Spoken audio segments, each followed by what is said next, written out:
Kailangan na talaga nitong may cover. Kasi dito, kahit nakatambak lang, nadudumihan na siya. Kailangan may pa-cover na ako na ito. Yung sa'yo, nilalapag mo dyan. Ba't di mo ipatong sa divider yung display mo? Kailangan kasi ng pan-display ko sa bahay. Hi mga kabads! At sa araw ngang ito ay naglilinis ako ng e-bike ko. Akala nga ng iba ay motor to. Buti na nga lang ito ang binili ko mga kabads. Kung hindi, mas hindi ko magagamit. At sa araw ngang ito, finally dumating na yung hinihintay ko.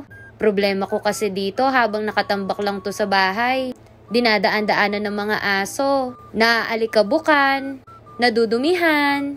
Hindi ko kasi malagay sa cabinet dahil malaki. Char! At ito na nga, may bag pa.